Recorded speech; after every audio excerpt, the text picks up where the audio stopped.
وعلى آله وصحبه أجمعين. قال الله تعالى في القرآن الكريم: أعوذ بالله من الشيطان الرجيم. يا أيها الذين آمنوا اتقوا الله حق تقاته ولا تموتن إلا وأنتم مسلمون. Amma ba'du, masyaallah muslimin sidang jamaah Jumat rahimakumullah. Mari senantiasa kita memanjatkan puji syukur kepada Allah disertai dengan ketaatan amal ibadah kepada Allah Subhanahu wa taala. Yang alhamdulillah setidaknya minimal seminggu sekali kita mendengarkan siraman rohani untuk menguatkan iman dan takwa kita. Karena sesungguhnya iman dan takwa itu bisa naik dan turun.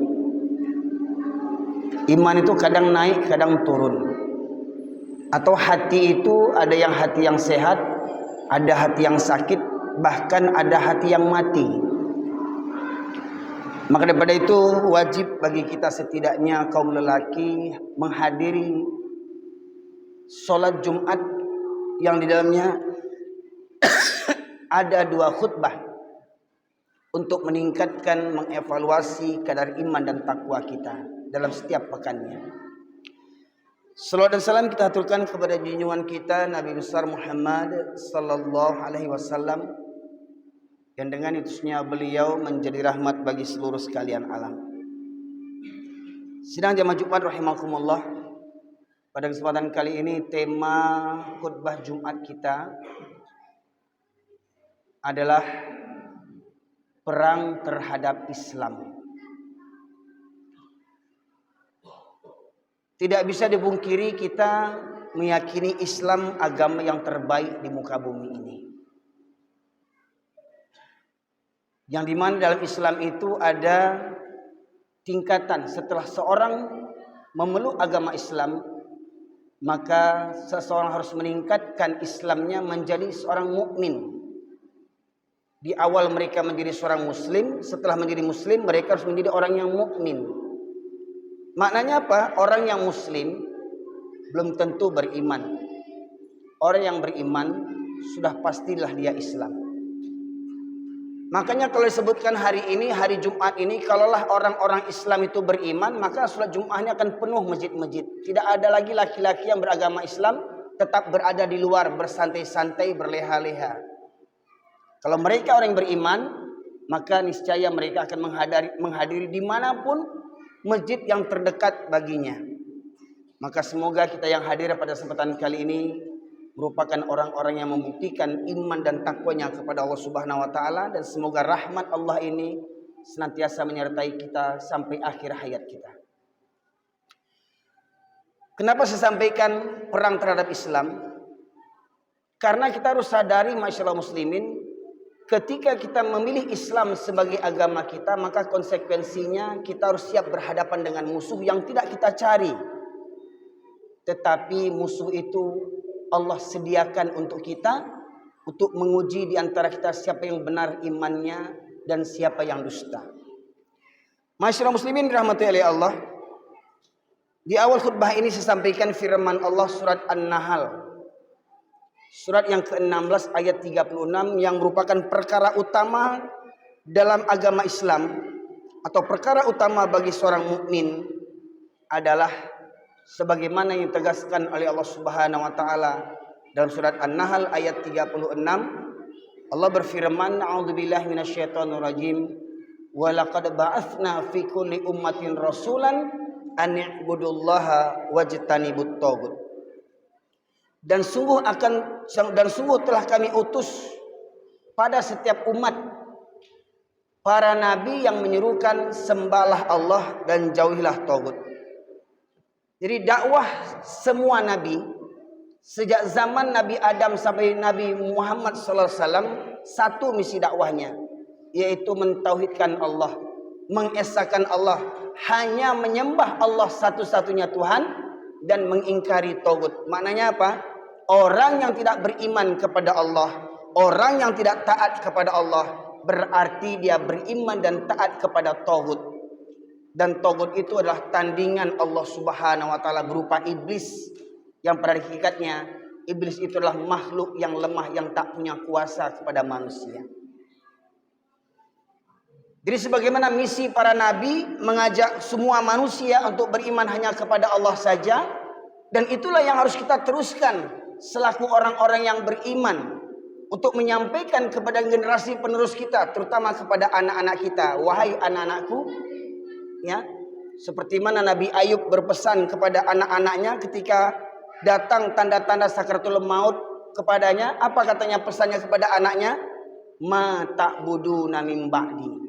Wahai anak-anakku, kalau ayah mati nanti, siapa yang kalian sembah nak?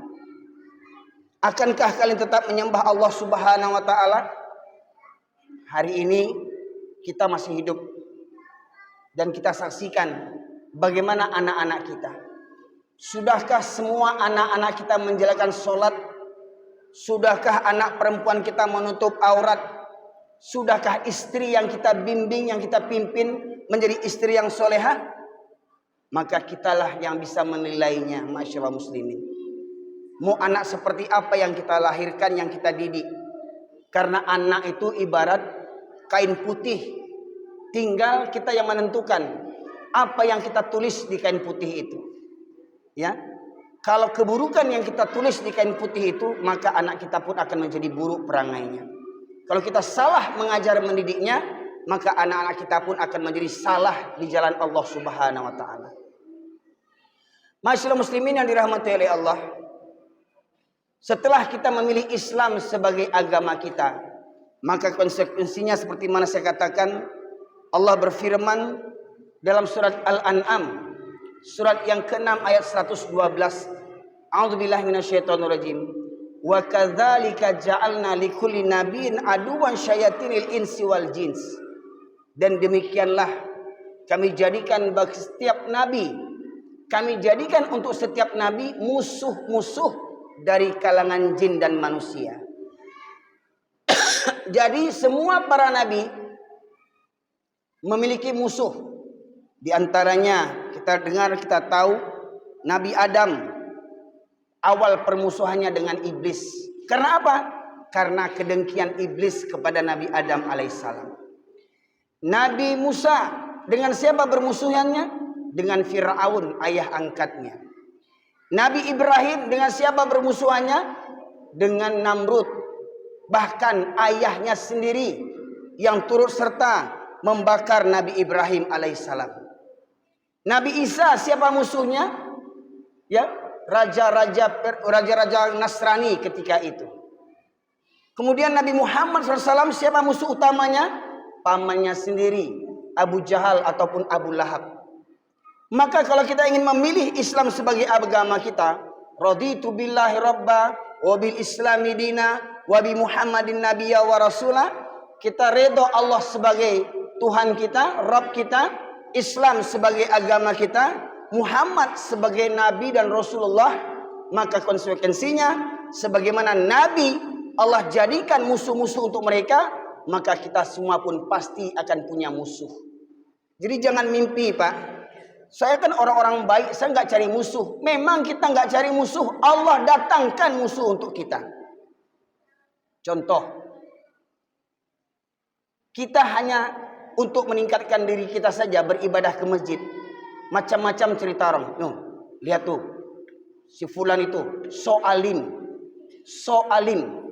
ya, sok suci, ya, banyak kata-kata yang merendahkan ketika seorang yang taat kepada Allah disebut sok alim, sok suci, ya. Masyaallah muslimin rahmati oleh Allah. Maka Allah melalui Rasulullah SAW mengajarkan kepada kita agar setiap pagi dan sore mengamalkan zikir pagi dan sore atau kalimat-kalimat uriyah, ayat-ayat uriyah, di antaranya surat Al-Falaq. Ya. Min syarri ma khalaq. Kita mohon perlindungan kepada Allah dari ciptaan Allah. Ciptaan Allah berupa binatang-binatang yang membahayakan, orang-orang yang iri dan dengki, yang senantiasa iri dan dengki kepada kita. Kita tidak pernah berbuat masalah, tetapi pasti ada orang yang iri dan dengki kepada kita. Ya. Itu sudah sunatullah masyaallah muslimin. Jadi jangan mimpi kalau kita tuh tak punya musuh. Ketika kita berada dalam kebaikan, pasti akan banyak musuh kita. Ya. Tapi ingat, selagi kita berpegang teguh kepada jalan kebenaran, berpegang teguh kepada Al-Quran dan Sunnah, ketahuilah kita pasti akan menemukan musuh dari kalangan jin dan manusia. Masyaallah muslimin rahmatullahi Allah, selain iblis musuh utama kita, maka iblis memiliki tentara. Siapa tentara mereka? Tentara iblis, orang-orang kafir, orang-orang musyrik, dan orang-orang munafik. Allah tegaskan dalam surat Al-Baqarah ayat 109. A'udzubillahi minasyaitonirrajim. Waddu law takfuruna kama kafaru fatakunu sawa'a alaihim. Ya, ini Allah tegaskan dalam surat An-Nisa, masyaallah muslimin. Surat An-Nisa, surat yang keempat ayat 89. Waddu law takfuruna kama kafaru fatakunu sawa'a fala tattakhidu minhum awliya hatta yuhajiru fi sabilillah. Ya, mereka orang-orang munafik. Ini pertama orang-orang munafik. Orang-orang munafik ini seperti kita, agamanya Islam. Bahkan mereka duduk di masjid bersama kita. Ya, penampilannya sama dengan kita mungkin. Bahkan mungkin janggutnya sama dengan kita. Jubahnya sama dengan kita. Satu masjid dengan kita. Satu lingkungan sama kita. Tetapi mereka membenci kita ketika kita memegang kebenaran. Contoh, mohon maaf masyaallah muslimin. Kalau ada di komplek ini orang yang judi, berkumpul main judi, kira-kira kalau kita larang, mereka terima tidak yang penjudi itu? Terima tidak? Berterima kasih tidak? Kalau ada agen narkoba di komplek ini, jual narkoba dia, kita halangi dia, kita larang dia, kira-kira agen narkoba itu senang tidak? Kalau ada orang berzina, pacaran di komplek ini, ya, pacaran di tempat-tempat yang gelap, pasangan-pasangan yang tidak bukan mahramnya, yang bukan suami istri, kalau kita larang, mereka senang tidak? Berterima kasih tidak? Mereka pasti membenci kita. Contoh, ada di antara saudara-saudara kita yang mendatangi rumah-rumah kita untuk mengajak ke masjid, mendatangi kedai-kedai kopi untuk mengajak ke masjid. Maka bukan kita bersyukur, banyak orang Islam yang bukan berterima kasih, tetapi mencaci maki. Janggui waang jolan ke surau, soal mana wang sase waang. Orang mengajak ke masjid dianggap sase. Sementara dia duduk di kedai kopi mendengarkan azan, dia beragama Islam, mendengar azan, tak bergerak tubuhnya untuk menyahut seruan azan. Diajak ke masjid, malah mencak-mencak, marah-marah. Masyaallah muslimin, kita tidak cari musuh, kita hanya mengajak kepada amar ma'ruf nahyu mungkar. Pertanyaannya, akankah banyak orang yang menyukai kita? Tidak, pasti banyak yang membencinya. Jadi orang-orang munafik juga begitu. Siapa orang munafik ini? Mohon maaf, satu tanda yang nyata bagi orang munafik dari Rasulullah sallallahu alaihi wasallam, walaupun banyak tanda-tanda yang lainnya, Rasulullah menegaskan dua solat yang berat bagi orang munafik adalah solat Isya dan solat subuh berjamaah. Itu berat bagi orang munafik. Jadi kalau mohon maaf masyaallah muslimin, kalau hari Jumat banyak laki-laki di komplek ini datang ke masjid di hari Jumat siang, itu tidak heran. Karena yang datang ini orang Islam. Siapa mereka? Yang masang togel datang hari Jumat. Yang suka judi online, yang suka main chip datang hari Jumat. Yang pezina datang hari Jumat. Yang koruptor datang hari Jumat. Yang zolim datang hari Jumat. Tapi kalau ingin melihat orang-orang beriman, lihat waktu sholat subuh. Berapa banyak warga di komplek ini yang datang ke masjid waktu subuh? Adakah seramai ini? Pertanyaannya, kalau hari Jumat ini tidak penuh masjid kita wajar. Kenapa? Karena mungkin sebagian kerja keluar. Pertanyaan di waktu subuh. Sudahkah di waktu subuh semua pada berangkat kerja? Mohon maaf, masyaallah muslimin, di komplek ini berapa kakaknya? Di komplek ini berapa masjidnya? Di komplek ini berapa gerejanya? Di komplek ini berapa kaum musliminnya? Di komplek ini berapa kaum Nasraninya? Mana banyak kaum Nasrani dibandingkan kaum Muslim? Pertanyaannya, dalam setiap subuh, adakah masjid-masjid di komplek ini didatangi oleh orang-orang yang mengaku punya KTP Islam? Maka kata Buya Hamka, kalau kalian ingin melihat orang Islam, lihat waktu sholat hari raya dan sholat Jumat, maka orang Islam akan keluar. Sebagaimana saya katakan tadi itu, koruptor datang sholat hari Jumat, pezina datang, agen narkoba datang, agen togel datang. Tetapi kalau ingin melihat orang beriman, kata Buya Hamka, lihat waktu sholat subuh. Karena sholat subuh itu berat bagi orang munafik. Siapa orang munafik ini? Ngaku-ngaku beragama Islam, tapi dia benci kepada Islam. Heran hari-hari ini ada orang yang dengar azan terganggu dia. Maka banyak protes di zaman sekarang ini, orang protes suara mik besar sekali, suara mik keras sekali. Baru di zaman ini orang protes dengan suara mik untuk azan dan pengajian. Dulu-dulu tidak terdengar itu orang protes ketika azan berkumandang. Hari ini bahkan orang Islam yang benci dengan suara azan. Bahkan ada orang yang sebagai pejabat menyamakan suara azan 5 waktu disamakannya dengan gonggongan anjing 5 kali. Itu pejabat. Pejabat yang KTP-nya Islam. Ada pejabat dikala orang bermusuhan dengan Israel, bermusuhan dengan Yahudi, pejabat-pejabat ini malah bermesraan dengan orang-orang Yahudi. Masyaallah muslimin yang dirahmati oleh Allah. Ini tipikal orang-orang munafik. Jumat siang dia datang, subuh Jumat dia kemana?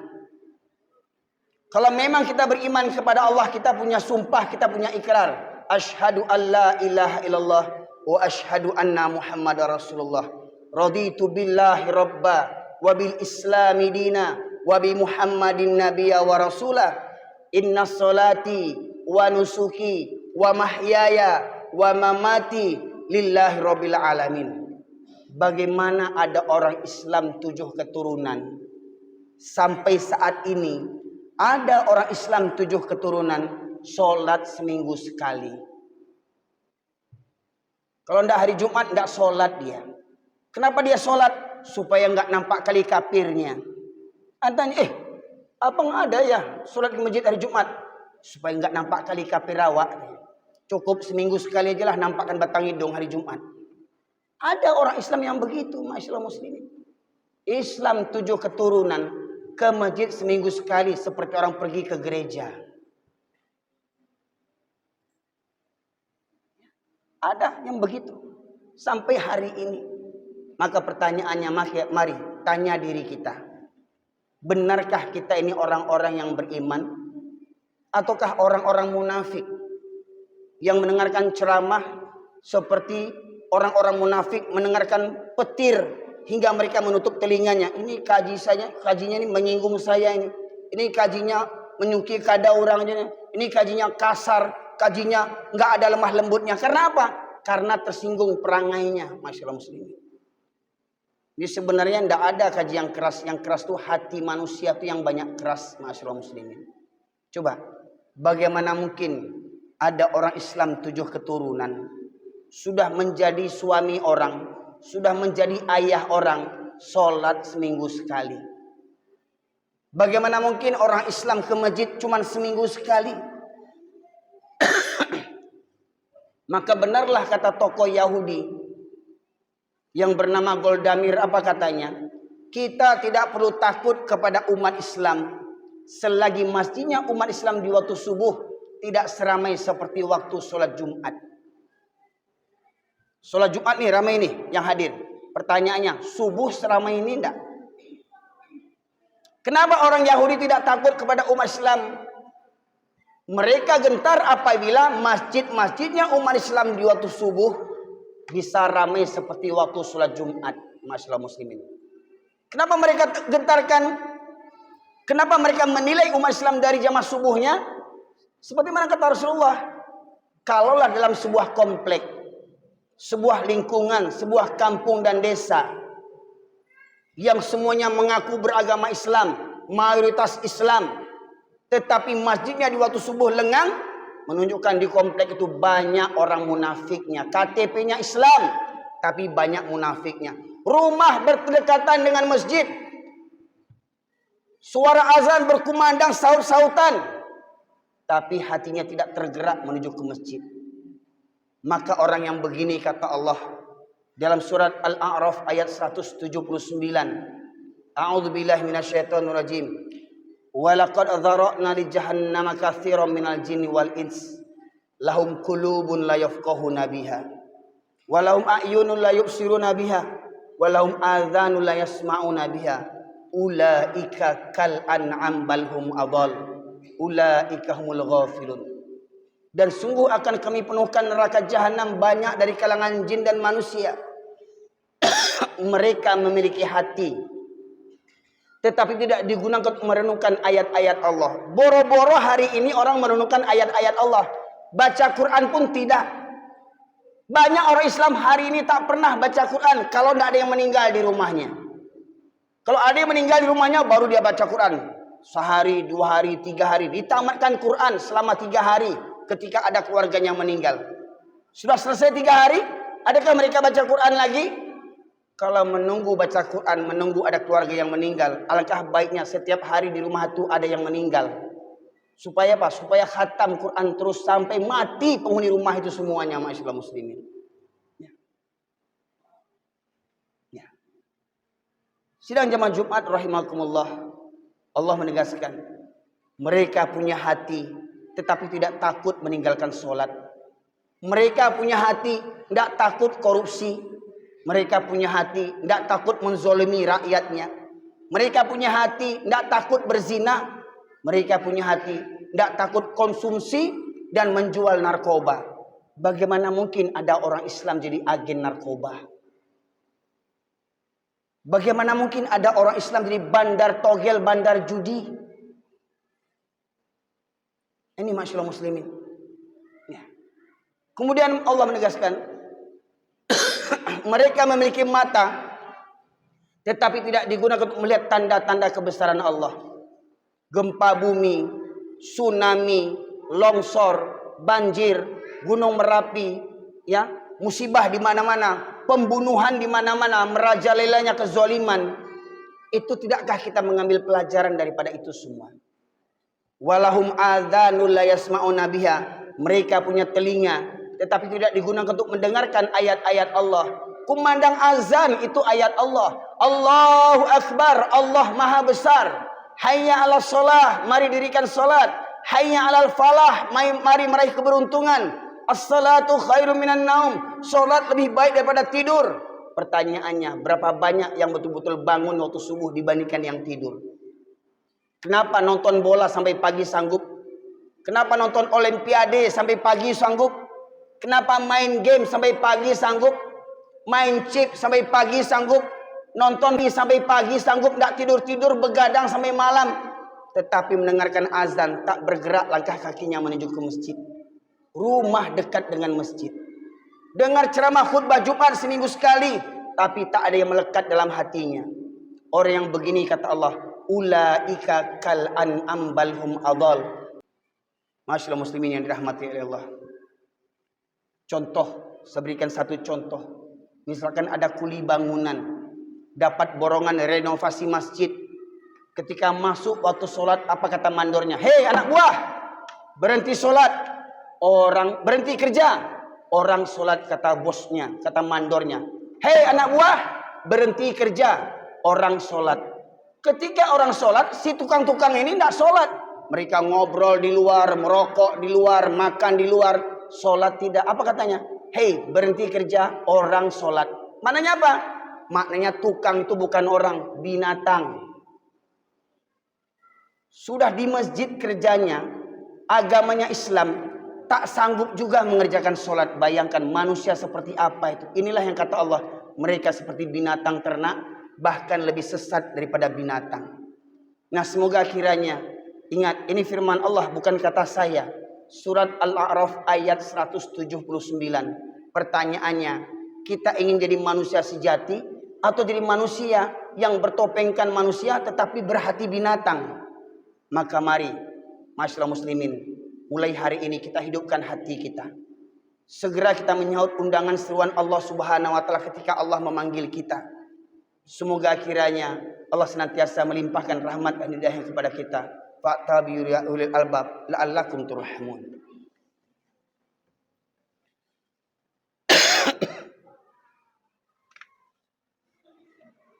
Alhamdulillah nahmaduhu wa nasta'inuhu wa nastaghfiruh wa na'udzu billahi min syururi anfusina wa min sayyiati a'malina. Man yahdihillahu fala mudhillalah wa may yudhlilhu fala hadiyalah. Asyhadu an la ilaha illallah wahdahu la syarikalah wa asyhadu anna Muhammadan abduhu wa rasuluhu alladzi la nabiyya ba'da. Allahumma shalli wa sallim ala nabiyyina Muhammad wa ala alihi wa sahbihi ajma'in. Masyaallah muslimin yang dirahmati oleh Allah, di khutbah yang kedua ini kita ambil satu kesimpulan dari satu ayat yang menceritakan tentang orang yang memusuhi Islam. Bukan hanya orang kafir, bukan hanya orang musyrik, bahkan orang munafik yang KTP-nya Islam tetapi mereka membenci Islam. Mereka ingin supaya kita kafir sebagaimana mereka telah menjadi kafir. Maka marilah, orang-orang munafik itu pada hakikatnya Allah tegaskan dalam surah Al-Baqarah, fi qulubihim maradun fazadahumullahu marada. Dalam hati mereka ada penyakit, lalu Allah tambah penyakitnya. Maka marilah kita sembuhkan penyakit hati ini dengan apa? Dengan iman dan takwa. Dengan apa? Dengan menghadiri diri dalam majlis ilmu. Dengan apa? Memperbanyak zikir dan membaca Al-Quran.